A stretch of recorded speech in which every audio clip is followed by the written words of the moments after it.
Hey, great. Good afternoon, everyone. Thank you so much for joining. I know it's post-lunch, but I hope we're all excited about the session. We all have water, tea, cold drinks, whatever it may be to keep us awake. Um, so great. Lovely to see some known names.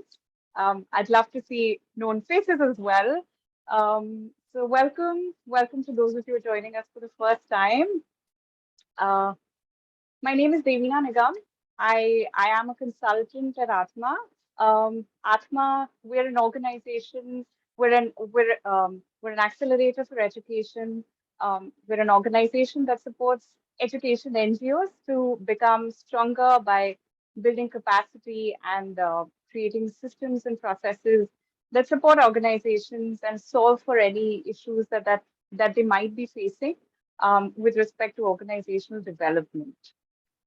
We started a journey in 2007, and since then we've supported more than 85 such organizations in their journey of excellence. At Atma, and as I think most of us here today for this session realized and understand the importance of shared knowledge, especially for a sector like ours where resources are just so very limited. Therefore, the webinar series started as a space to share our learnings, ideas, perspectives, resources essentially on issues that NGOs face on a daily basis. Atma Webinar is a curated platform where speakers share their practical experiences that could benefit other organizations. Um, the topics really range from anything to do with human resource management, financial management, fundraising, program management, and today technology. Um, Today is a very interesting topic. Today, we will talk about how technology can impact program goals and outcomes. So over the next 1 hour, we will try to understand as a group what digital solutions are, why the sector needs them, and how can they positively impact achievement of program goals and drive outcomes. Three things that hopefully we can all take away from this session are one, understanding various tech solutions available to an organization, identifying areas for tech integration in the organization, and thirdly, the first steps towards planning a data journey for our organizations. For those of you who attended this in the past, you will find today's webinar a little different, the format to be a little different. We're going to keep it conversational. So let me start by introducing you to our host for the next 1 hour, Vanita Kariappa. She's a lead consultant at Atma with over 7 years of working experience in running, working and consulting for educational NGOs in India.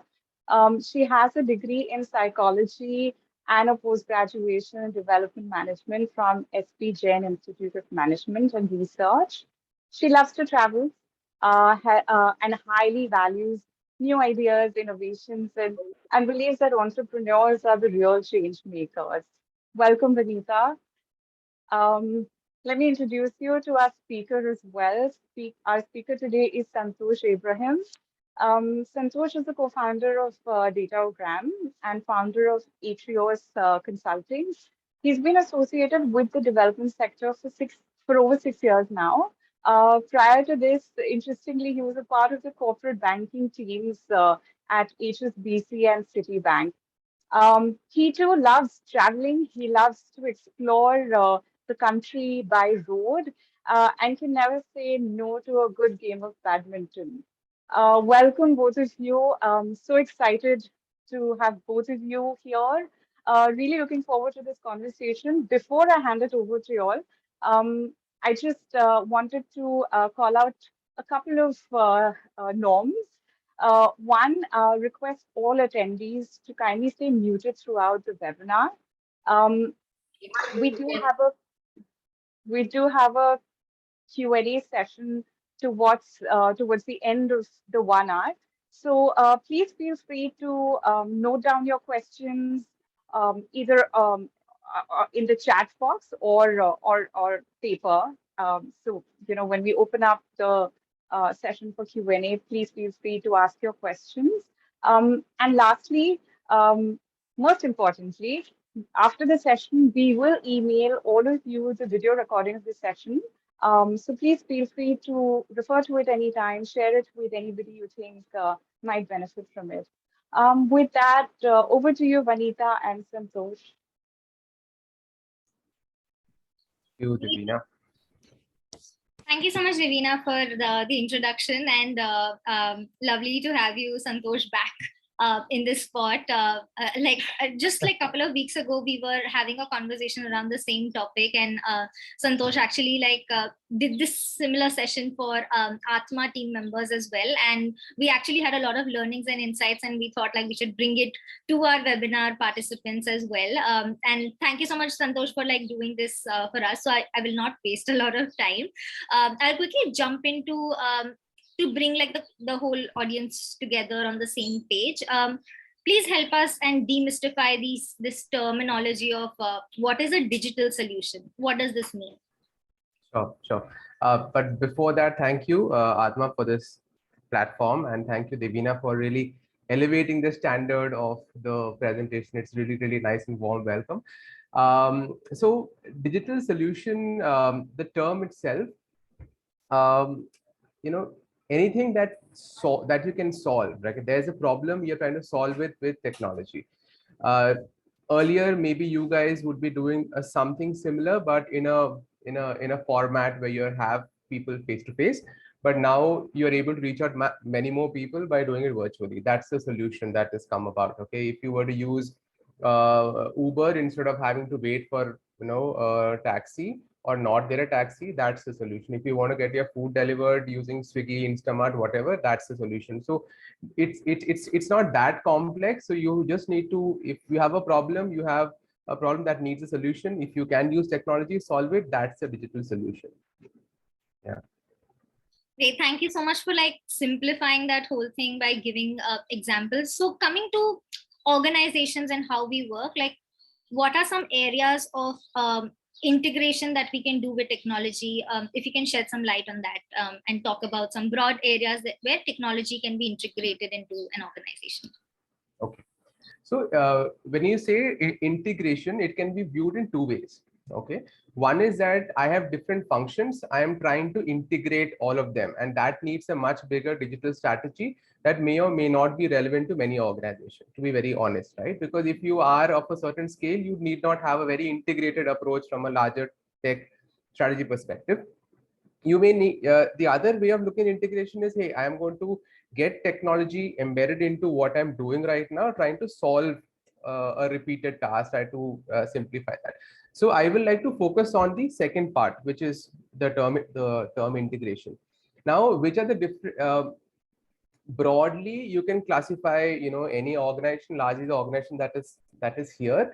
It's going to be, let's say, operations. And operation is on ground program. Okay, then you'll be having somebody who's monitoring the operation. Then you have a bunch of people who are doing donor engagement, interfacing, and then the whole support function, which is HR, finance, and admin. All of this right now in the current context, most of them have got some or the other digital element. I think there'll be very few people who don't have any bits and pieces which is digitized. Some people may want to optimize the way they are operating. But having said which, when you are looking at an organization, let us take three examples. One is if you have an orphanage, a small orphanage which is run in a building.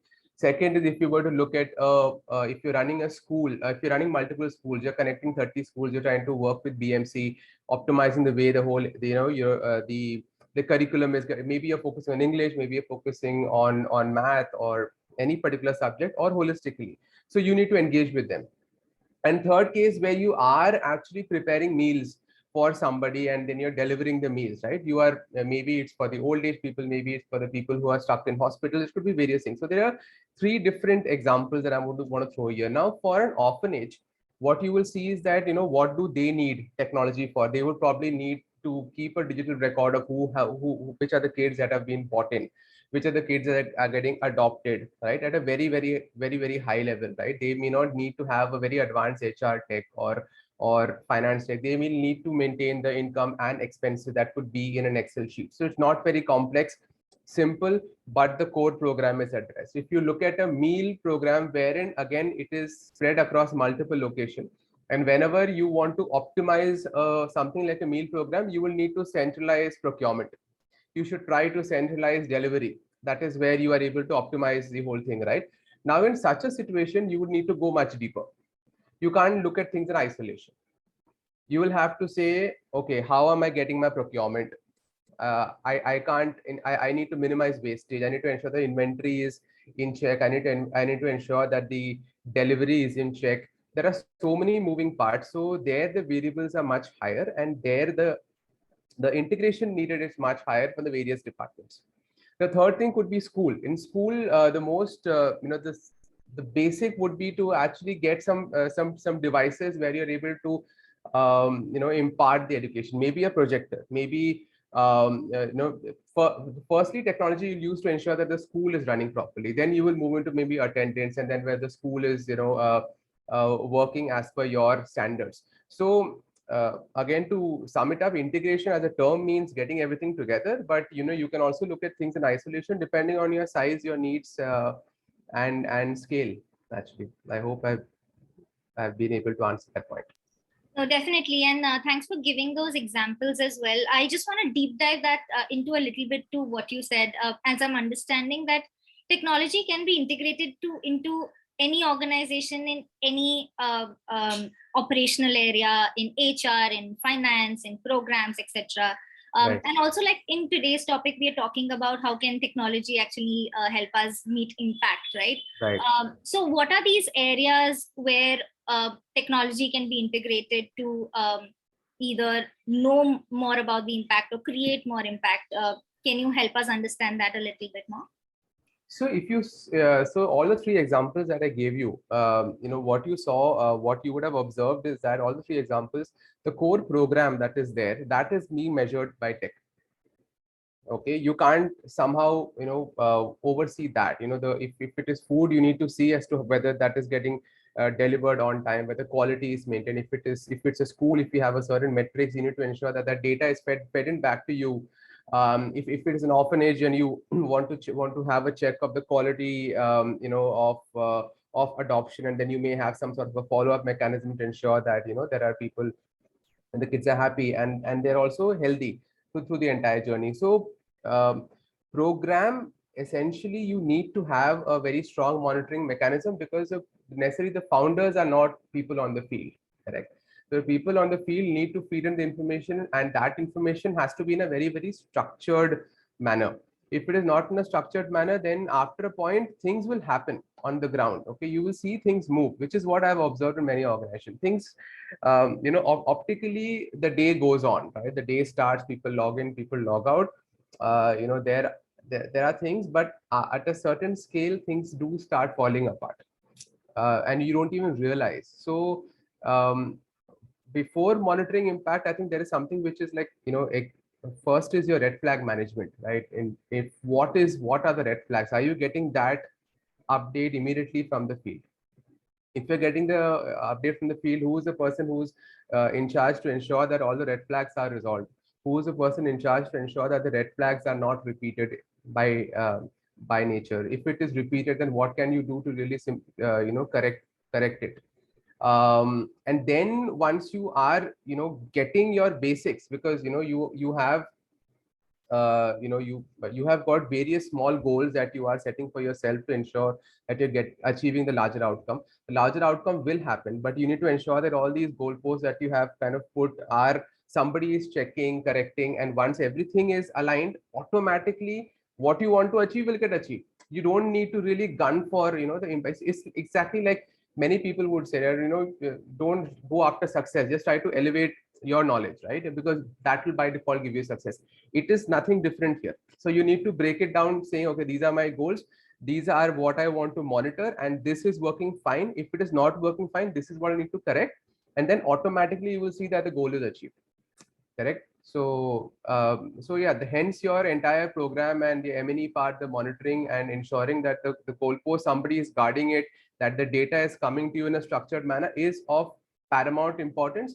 Data and monitoring of program. You know, if I were to draw a parallel to any FMCG product or any product, okay, if I were to make a product, I need to ensure that my product is solid. Otherwise, it won't sell. If my product is not good, maybe you will convince one person to buy it, but the word of the negative word of mouth will spread and it will work. So for any NGO, data or the whole program is your product. Correct. It is not it's not that you collect data or monitor data to improve efficiency only. This is what you are doing, and if this is what you're doing, then if you are in the business of change, then you need to establish change. To establish change, you need to have your data in place. If you want to have your if you have your data in place, everything kind of that is core. So I think that what you mentioned sits in the center of everything, according to me. Yeah. You make a really interesting point, and I think sometimes we've seen that organizations, like in the journey of like integrating technology, bringing in new technology, forget that technology cannot lie in itself. Like there's so much that goes around it, and thanks for bringing that out.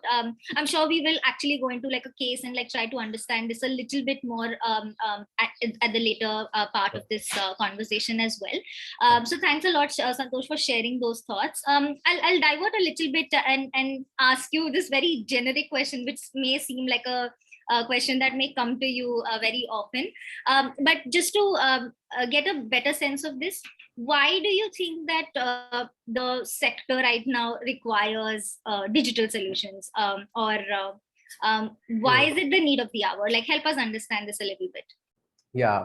So I always say this, we keep saying sector, and everyone who comes from a corporate world, who comes into the social sector, always wonders, I'll just come in and there is something wrong, I'll just fix it. Correct. That is the approach that many people have. And you might also think, hey, is this sector operating in isolation? Why is it a laggard in terms of adoption of technology, right? Where the whole corporate world or the outside or the other sector has really kind of adopted tech and taken forward. Now, there has been inherent challenges that the sector has faces. One is that there has been a financial resource crunch. If you have to do a program, you get money to do the program. So how do you go and invest in technology? Second, I mean, historically, there has been the challenges of devices have been costly, data has been costly. So that has been another challenge. Okay, then there has been a lack of, if I were to say that, while some people understand tech, a larger audience would consider tech as a way that you are actually sitting on top of them and monitoring what they are doing. So it was perceived negatively. It didn't have a very positive angle to it. And finally, yeah, I mean, if very honestly, yaar, if you have a good techie come to the social sector, what is their career path? So it becomes very difficult for them to justify their presence here unless they do it pro bono. But pro bono, it's not something sustainable. If you want to do like a quick fix consulting, pro bono works. But tech becomes an integral part of your business, right? I'm saying business because it is business, right? And if you don't have like a long-term capacity or a resource to walk along with you, it is very difficult for you to adopt. Now, these were all the challenges. Now, with these challenges, not everything has been solved. Certain things have been solved. Devices have made inroads. COVID has had its major shock effect, but COVID has also been like an accelerator for organizations to adopt tech. Right, there are so many people who we have fact that we've all come on to Zoom and become comfortable with platform. I have been working pre-COVID with organizations, and I am pleasantly surprised by the way they adopted so easily. I mean, I won't say easily, there was a stretch, but they have adopted it, right? And that has become accessible.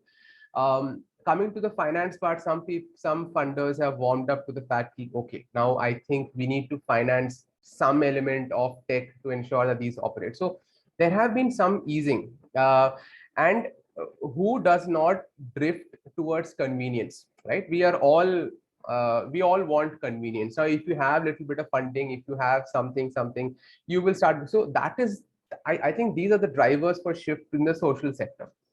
Okay, now, and of course, I think the use of something called SaaS, which is software as a service, where you don't really need to have a software, you have somebody to manage it.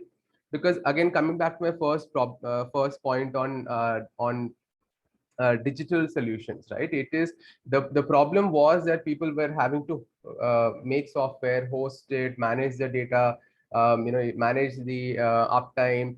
All of this has been outsourced to somebody who does it for you, and they give it to you at a fraction of a cost.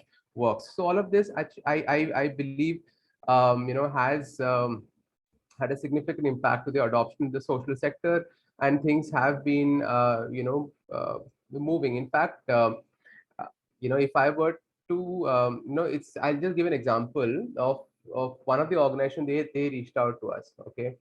um, Earlier, they actually got a little bit of unrestricted funding for the tech, and the first thing they did is they reached out to us and they said, okay, we run so many centers. They run a livelihood oriented program. They run so many centers. They have challenges managing it on paper. Now they want to come online. They want to ensure they want to capture the attendance of the children online. They want to capture their progress online. Now, moment they got that funding, they quickly reached out to us, and we delivered. And now they are tech enabled, and that too at a very minimal cost that they would not be thinking maybe 3 years back. So just giving an example that, hey, they got funding, they were comfortable with tech, the people were comfortable with tech, and also that they were able to adopt it. So that is what has changed. I believe, yeah. We're just talking about the point of adoption, and like definitely like the sector sort of changed quite a bit, like thanks to the pandemic. But apart from that, also there are so many changes that are happening. Yeah. And you did speak about the fact that like people are more open to adopting this because like the costs are slightly effective. Donors are open to funding organizations to integrate technology or bring in technology solutions. But like there is a little bit of a gap between adopting a technology versus adapting a technology. Yes. And sometimes it always is a top down approach where the leader says that, hey, I want to make like the organization a little bit more digital, and brings in a lot more solutions into the organization, but the people working on the ground struggle to really adapt to it, if we have to talk about that. Tell us if you have faced such an experience in your work where you've seen this. Sure. I think so. Whenever we talk to any of our clients, and whenever we work on certain assignment, first thing that we tell them is, whenever you're designing a data collection, I mean, we focus on data collection primarily, okay, on the field, and complex stuff.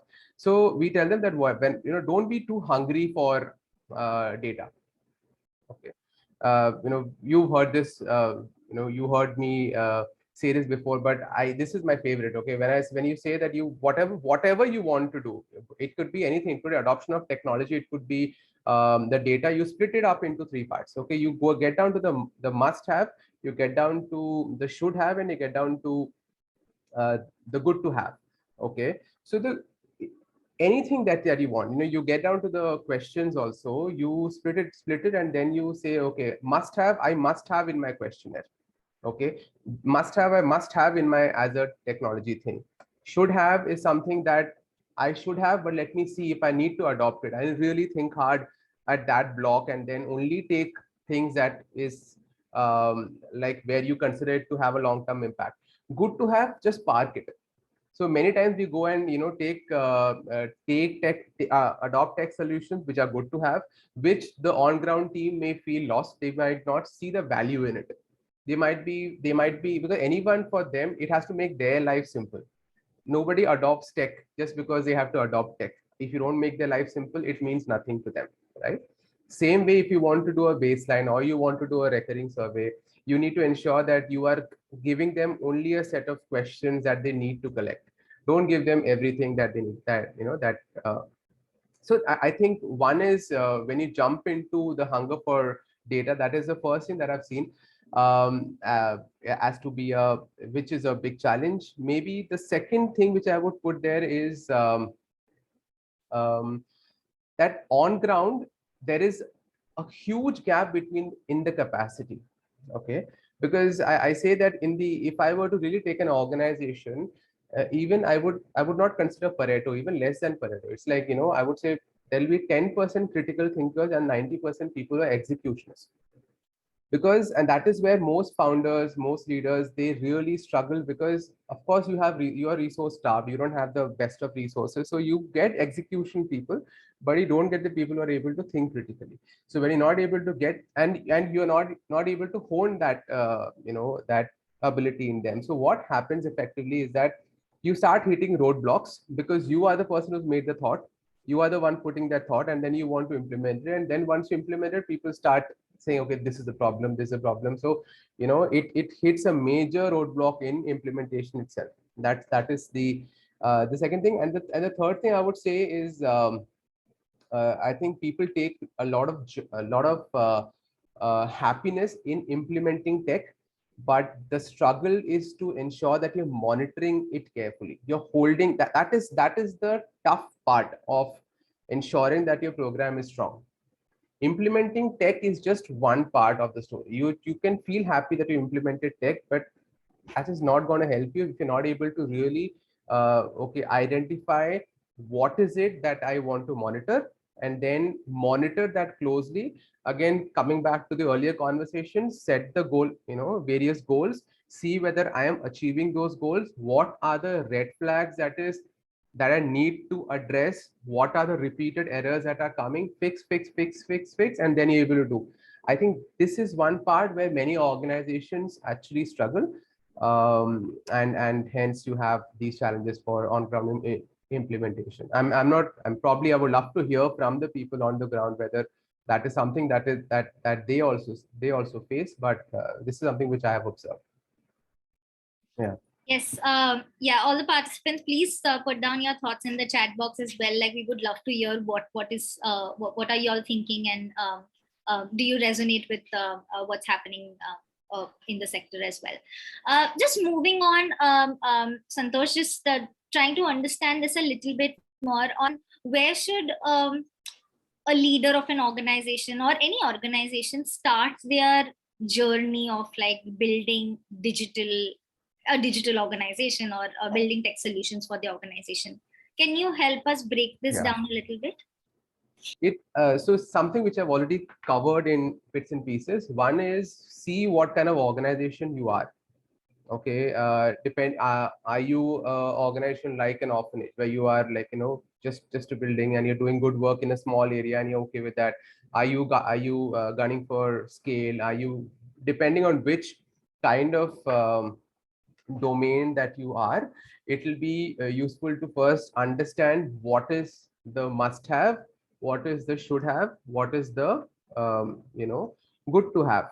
In the must have, obviously I would say that you need to invest in communication. That is the first thing that comes to everybody's mind. Unless you have a good communication framework established, it's going to be a bit of a challenge for you to communicate, including your emails, your mobile, laptop, Wi-Fi, etc. Then it on a should have, I would say that you should have your field activity, because that is your core, your product. You ensure that your product is strong, and whatever tech that you need to put behind that, you need to ensure that the product is backed up with tech. Good to have. Sorry, in the must have, of course, I would put finance, because if I would look at any business, I first thing you do is open an Excel and say, okay, what's my income, what's my expense, and what is my net profit, right? So if you have a complex business, you have to invest in tech, in the finance. But that's like a must have. You should not compromise on that at all. Ensure that every record is warehoused in that system, is backed up in the system. It's best not to try to do it in a drive. You've got tools like Zoho, which is and depending on the complexity of your business, you can just quickly adopt it and it's a very small amount that you pay to ensure there's efficiency in your business. Do not compromise there. And coming to good to have is, of course, it's HRMS is what I would say, because it's, I don't think it's like, depending on the size of the organization, it's a good to have. So please, every leader should, before adopting tech, because it can be very distracting. There's so much around, there's so much noise. You get new people coming into the organization, they suddenly tell you, hey, this is there, and we get attracted to free, which is our natural human tendency. So don't invest in just anything that comes your way. Critically ask yourself where it falls in your domain, and focus on the first block only if you are a new business. Don't even like, because your job is to ensure that you grow or you strengthen your product. Your job is not to go and invest, just adopt tech. That is, you're making yours, that's you're simplifying somebody else's job, because they are supposed to sell it. Don't even get into it, right? So strengthen your product and focus on the must-haves for now, and don't get busy. So on that note, I think there's a question in the chat box as well, but I'll add on to that question. The question says that what kind of like must-have tools should an organization have? But my question to you, Santosh, is actually on this part. Like, there are so many technology available right now for people to actually adapt into the organization. But how do leaders go about making this decision? Is there a thought process that you recommend that should go through any organization for this? Yeah. So, okay, now technology, of course, is like a very, very vast. So this itself will probably take 3-4 hours if I were to really get deep into it. So I will focus on what you had mentioned before, which is the program and the M&E part. And there again, I will focus on data collection. So I'll just, can I share my screen? I'll just like something. Yes. That I have. And this document, if you can probably look at sharing. I just thought how to, is the slideshow visible or is the doc visible? Yes, it's visible. Okay. Now, what I've kind of focused on in making this doc, which I hope it is relevant, would be you are in the business, again, I keep saying the business of change. So if you're in business of change, you need to ensure that the data that you're collecting, both qualitative as well as quantitative, is sorted. That is the first thing. Now, there are so many tools available, right? There is from Excel to Google Form to paper to complex platforms. There are a lot of options. So then how do you go about prioritizing? Once you think about it, if you were to really put some filters, I think first filter should be what is it that you want to do? What is the scale and frequency of the data collection? Are you operating out of a certain pocket in Mumbai? Are you operating multiple pockets in Mumbai? Are you operating pan India? How many data points do you see getting submitted per day? How many people are using this data? Okay, as the area increases, as the submission increase, as the data point increases, what you see, the complexity increase. So as you have to understand that if there's a complex increase, don't try, you may not find the solution with a free tool. Or Google Form is great, I'm not saying it doesn't handle scale, but I'm saying as the complexity increases, you may find getting lost somewhere. So also, apart from free, try to see something else. That is the first thing. Where are you in terms of scale and frequency? The second thing is, how are you viewing this? Do you have single project that you're working on, or you have multiple projects that you're working on? If you have a single project, then are you then it's cool, because then it's like a limited data set, just a handful of questionnaire. That's a separate thing. But if you have multiple projects, and if you have different questionnaire, different surveys, then how are you able to bring all this together? If you need the data to talk to each other for the different project that you're capturing, are you able to do that with the tool that is that you are evaluating? So see where you are. So depending, again, if you say that, okay, I want to use it for many projects, if I may be, so there are organizations who are with us, let's say, because largely there's a lot of education organizations. So so one organization based out of Bangalore, they have their library project with us. They have clubs. They manage the clubs with various institutes. They have the clubs program with us. Then they have the third program. I'm I'm forgetting, but they have 3 programs all under the single app. So if they were to go, otherwise they'd have to go separately with different applications. Becomes difficult to consolidate and see a larger picture. Then where you need to collect the data, this is something which obviously all of us would see if you are looking at regions where you, and even within Mumbai, I've one of the earlier projects that we did, they had to do major data collection in Bhiwandi, and there, even though it is in this area, but the network was very on and off, so they needed a solution which was offline. I mean, as we say, they are doing another data collection in Ulhasnagar using our app. Now, the other thing is the user access. Now, as the user count increases, you will have to try to build access controls. You can't have all data exposed to everyone. You can't have everybody get data edit rights. You need to have different levels of dashboarding. So, think about this. Don't ignore it. Because you need to build user restriction for data integrity and security as well, and to ensure that people get to see their bit. If I am filling in the data, I don't want to go through everyone's data to figure out what have I done. I would rather see my slice. My team head may be interested to see the slice of my region, so and so forth. And of course, I also put in language support. So you should ensure that the app that you're looking at supports language, because we have found it to be very relevant. And many of these points is what we have considered while building as well as improving the way our app looks. Then is capacity. When you go for any tool, you need to have a consistent support in-house.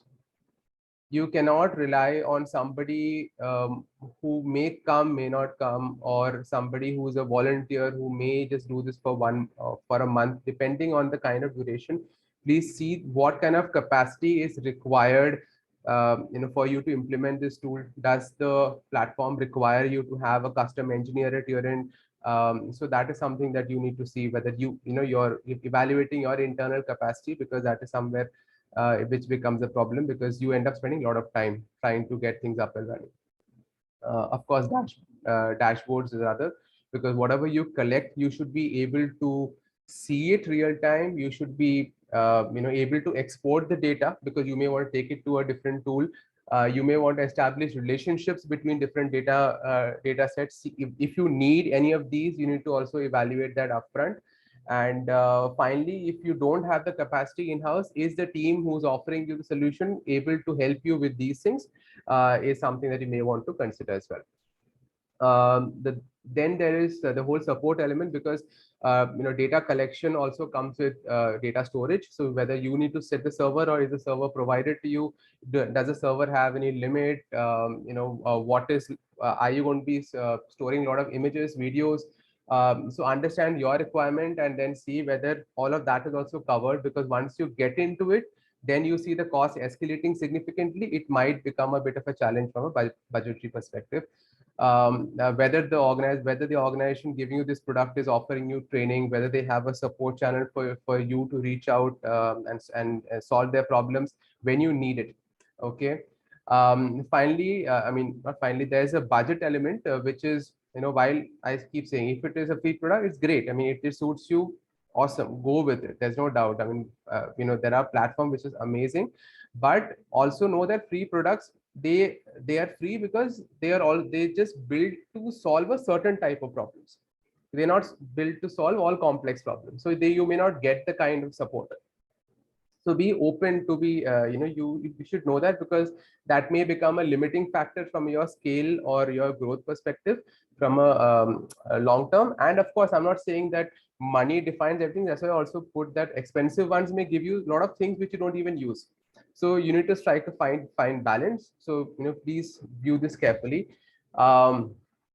And whenever you look at a solution, I'm offering a data.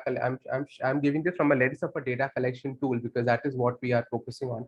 But largely, I would say that look at what you need rather than just the cost, because it's when you invest, it's not just the product cost. You would actually may need to have in the server cost. You may need to have somebody to support you from a long-term perspective. There are a lot of other costs recurring which you may may not have factored in. So yeah, these were things I just thought I'll put it because it will be visually people will be able to connect with it hopefully. Yeah, I can share this. Great. Thank you so much, Santosh, for sharing that and breaking it down, because definitely like bringing in a technology solution seems like one thing, but like there's so much thought process that needs to go behind it. And I think one thing that I'm definitely taking back is that if there is a plan, there is a goal that is attached to bringing any change in an organization, definitely the leaders need to really think through it. And this framework that you've put down, the 9 steps that, or not even steps, like 9 things that people should definitely think about before moving into a technology solution. Just in the interest of time, if you can share like maybe a case study of any organization you worked with, and just take us through it. And meanwhile, also like to the participants, given that there were some questions coming in about like what kind of tools people use, maybe y'all can put down what kind of tools you guys use in your own organizations and what has worked for you. We can definitely collate the conversation and like share it in the background after the webinars ended. But yeah, back to you, Santosh. Okay. So I'll get back to another thing because this we just thought we'll I thought of putting this together because Angan has been an exceptional example of clarity of thought in terms of what they want to collect and the scale at which they were operating and how they're able to implement it and monitor it. So I think they are just a fabulous example, and we've managed to play a very small role in their overall the scale of operation that they have. They primarily work to empower women-led networks and communities to take action and protect vulnerable children. So it's like they create a child safety net and prevent children at risk. So that is what Angan does. I'll just keep it quick. What was the challenge? Their challenge was that they wanted a tech-driven solution because these were women who were in the community, who were going and visiting homes, understanding who are the children and trying to identify vulnerability manually. So getting a tech solution would obviously help them. They were operating at a very, very large scale, and they wanted to, be able to identify and respond quickly to vulnerable children and then carry out risk mitigating intervention. So that was the larger objective that they had. We spoke to the team and multiple times, and we first of all we understood the business. We understood their domain and the way they're operating their process, and then they had different questions, structures based on which we kind of customize the way things are. Created the whole user access, conducted trainings, and created dashboards for them to go live. Um, what you see as an image is actually them using our app in real time. And of course, with this, within few weeks, they were actually able to go and disaggregate data to identify almost 1,000 out of school children quickly. Because imagine if you were to collect this data on paper, and if you're collecting a long format questionnaire, that thing getting converted on Excel, that information getting aggregated at a HO level, then somebody be able to run those filters to figure out as to who's at risk. I think a lot of time loss happens, and this time loss actually could be critical from any organization or a human life perspective. So if they get the whole thing real time, and if the dashboards were to put out those red flags upfront to you, so it's a matter of maybe few minutes that you're able to identify that. Correct? It just changes the whole dynamics of operation. And as you can see, they kind of worked across 5 states, and they did almost 3,000 survey per day. And they reached more than 2 lakh children, which is huge, and they still continue to do it. Okay, they able to do it on a consistent basis at scale, using our platform. I thought of putting in some real feedback. Okay, and I love reading this because this is a community volunteer who said, "I feel proud that my name appears on the mobile phone." It made me realize that there's a sense of responsibility. They don't need to carry those major the big forms and everything. The application made their life simple. So very contrary to what we actually think, that we might think, okay, they will take a while to adopt, but reality is that they do adopt fast. And thanks to the presence of a device in most houses, many people know how to use it, so become very easy. Chaitali summed it. She's the CEO of Angan, and she kind of summed it really well, saying that the fact that they decided to move from pen and paper to a data-driven solution has really helped them. Ease out the way things happen in their community. And they also say that from our experience, we would like to see the community knowledge and insights, what they are able to get from those data, and they actually export the data, and they run a lot of parallel analytics at their end also to get the max potential. So this is like my favorite story, my favorite client actually. So yeah, I just thought I'll share this. Yeah. Great. These are really nice anecdotes to see, as well as like just seeing a live example of what can technology enable. And thanks, Santosh, for sharing that. I'll actually, again, in the interest of time, I'll close out our discussion, but open the space up for any questions from the audience that may be coming in. There are a few people who had sent questions just while registering. So if there are similar questions that are coming up, we'll definitely take it up. But we'll just give the audience to maybe a minute to put down their questions in the chat.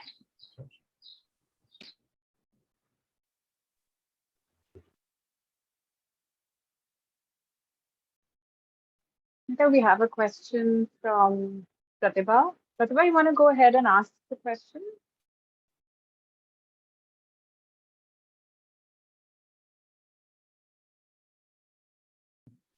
Am I audible?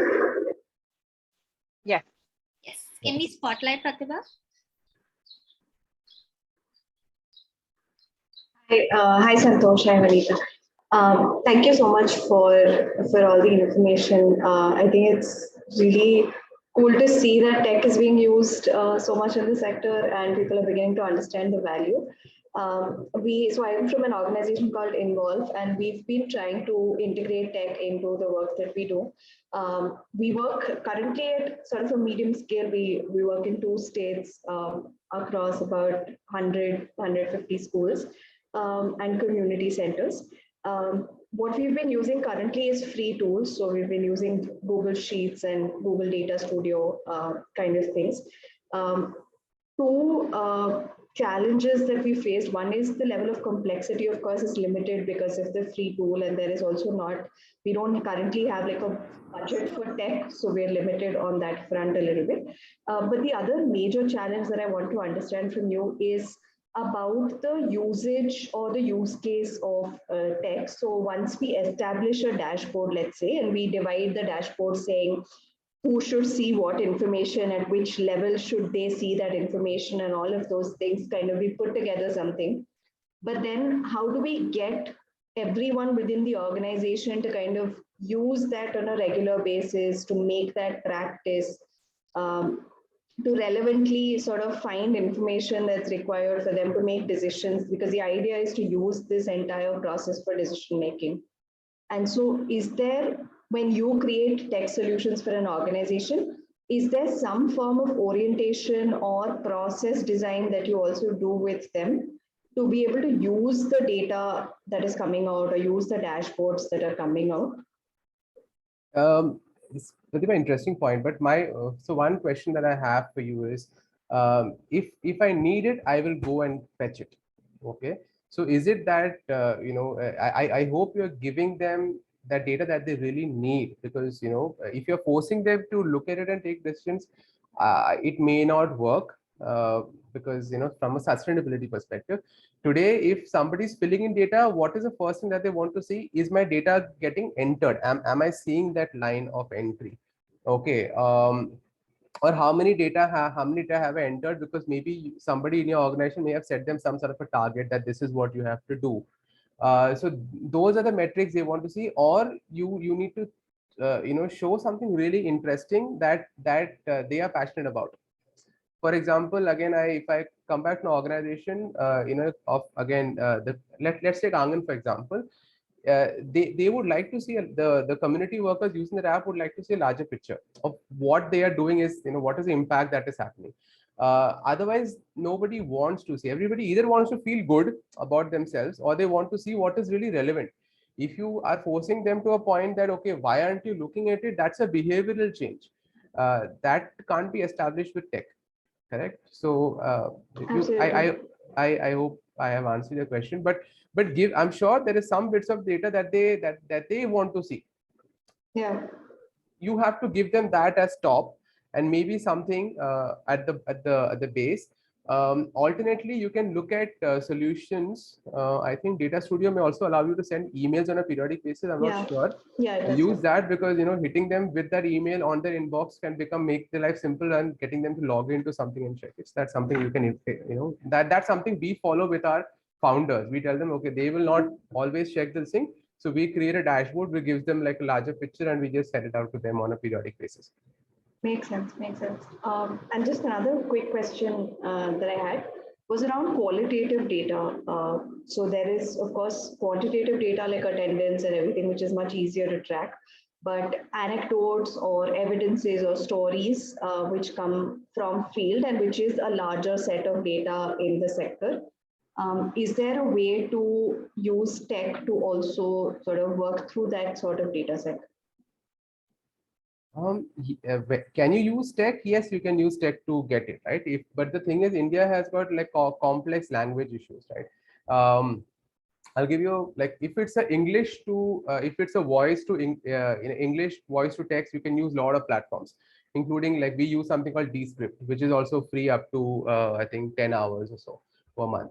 But if it is complex, different language, it becomes a bit of a challenge for you to then quickly get it converted and then do analysis. But then if you're collecting qualitative data, there has to be somebody sitting behind it.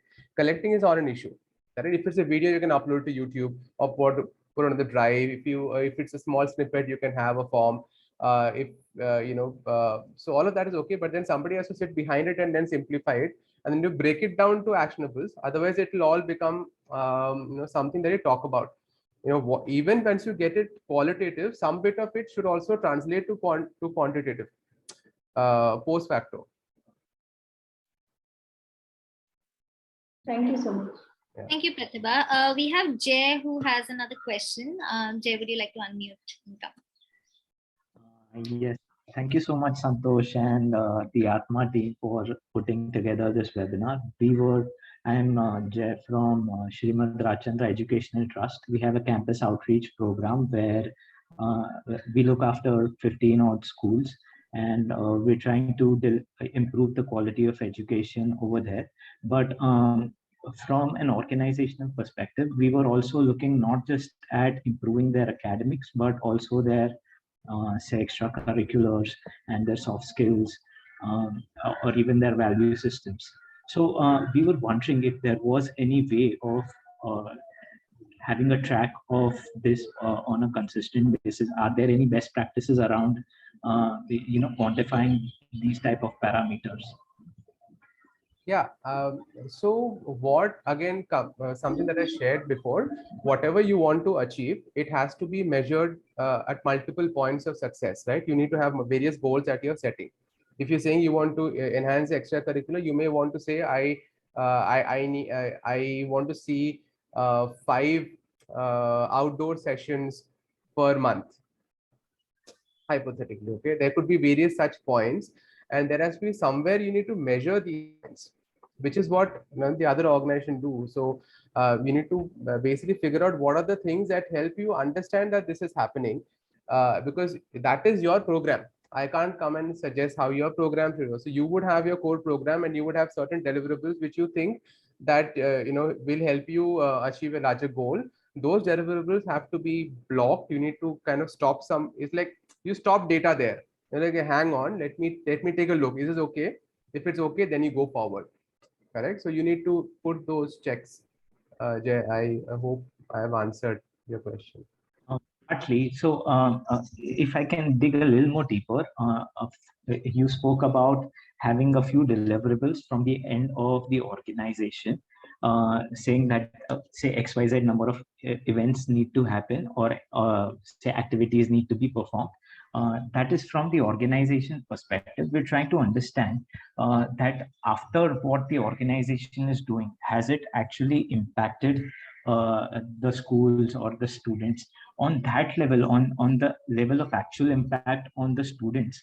Are there parameters that can be tracked to judge whether the actual impact is the activities are translating into impact on the school kids? Yeah. So I think I mean, this, I'll give you simple, see, this is complex. Okay. I'm not a master of all domains. Okay. Let's be very honest. But I think like what has midday meal done? What has such programs as which promote extracurricular activities done? They get kids to school. So has the attendance improved? That's a clear-cut direct correlation to the work that you're doing. Similarly, you'll have many other things, I'm sure. When it could, I'm not sure if it's academics. If you are bringing in, say, math with extracurricular, then is the math improving? That's a separate thing altogether. But if it's just extracurricular, then it is based, and maybe after extracurricular, you're giving the kids some snacks which they are coming to have. That is going to draw people to come to school. That's at the most basic level, right? So I think that would be an easy outcome than to, I mean, emotionally understanding what has changed and all. I think you would be the best judge. What is it that will be? I'm honestly not there yet. Okay. Thank you so much. Yeah. Great. I think there was Leanne who had another question. Leanne, are you here?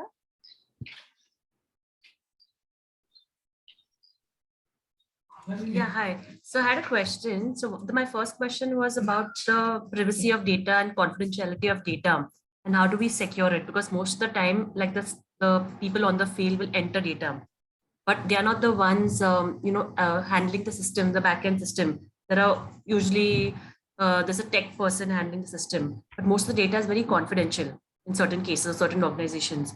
So, like, what is the best practice, or like, what are the suggestions? How do we protect that data so it's not misused, or just not intentionally, but even by mistake, especially when they are victims of crime and violence? So then the data is extremely confidential. So that was one of my questions. Yeah, sure.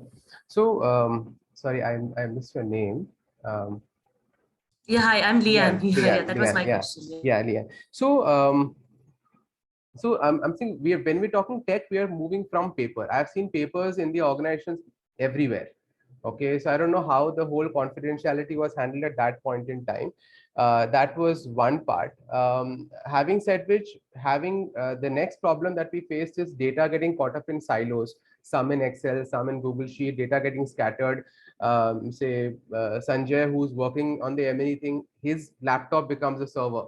So if the laptop crashes, everything goes. If he leaves the organization, everything goes. So that's another problem that we, all of us had. The best way to, if you really have, sensitive data, I'll come to the point. One is that obviously disassociate personal information from your program information. So if you're getting Santosh's data, only 1 or 2 core team members should have Santosh data. Rest everything should be as an ID, and that data should not be divulged, and everything should be codified, and which you should be able to correlate to your system and take. That is at a larger level.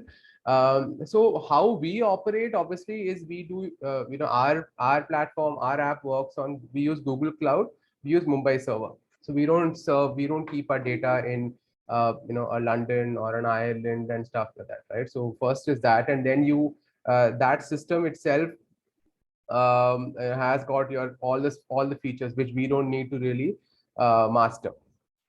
Second, we are all humans. We need to access data. And yes, I mean, technically, if I'm looking at the data, I can take a screenshot, I can download. There are various ways to do it, and that is human.